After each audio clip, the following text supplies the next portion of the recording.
Qua các phần trước của chuỗi lăng kính hiển vi, Bình Minh đã giới thiệu đến các bạn một số nhóm thực động vật phù du có tác động đến hệ sinh thái thủy vực.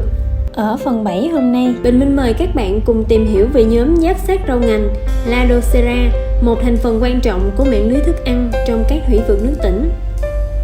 Ladocera hay còn gọi là giáp xác rau ngành là nhóm giáp xác nhỏ, có khoảng 620 loài đã được mô tả hiện nay, sống chủ yếu phân bố trong môi trường nước ngọt, chỉ có khoảng 8 loài sống ở biển. Ladocera có kích thước nằm trong khoảng từ 0,2 đến 6 mm. Cơ thể gồm 3 phần đầu, phần ngực và phần bụng. Phần đầu có chủy, đôi râu cảm giác A2 phân nhánh và phân đốt, có một mắt kép. Phần ngực mang 5 đến 6 đôi chân ngực dạng huỳ hoặc lá. Phần bụng mang đuôi bụng có vuốt nhọn, có chức năng làm sạch khoang cơ thể. Ở giáp xác rau ngành, trứng có thể phát triển thành con non trong buồng phôi của con mẹ trong một số điều kiện môi trường như mật độ quần thể, nhiệt độ, thời gian chiếu sáng, kích thích quá trình sinh sản trứng nhỉ. Ladocera là thành phần quan trọng trong thủy vực nước tỉnh.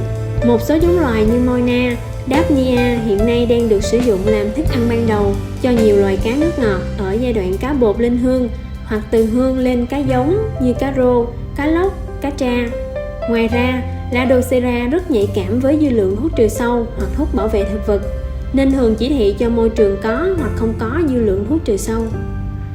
Moina có 5 đôi chân ngực dạng lá.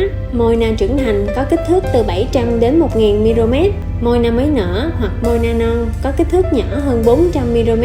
Giá trị dinh dưỡng của Moina phụ thuộc vào độ tuổi và loại thức ăn mà chúng được nuôi.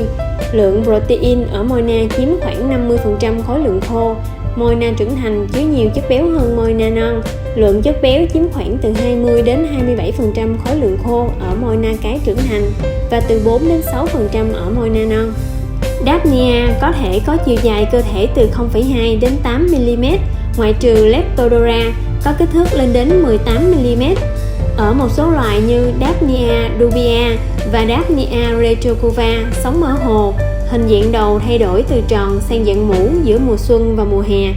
Daphnia là loại giáp xác nhỏ có giá trị dinh dưỡng cao và là thức ăn vô cùng quan trọng cho ấu trùng động vật thủy sản, đặc biệt là giai đoạn vừa hết nở hoàng.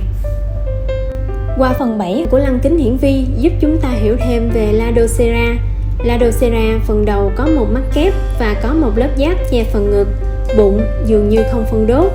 Chúng phân bố chủ yếu ở thủy vực nước ngọt và nước tỉnh. Ladocera là nguồn thức ăn quan trọng cho ấu trùng thủy sản, đặc biệt là các loài cá nước ngọt.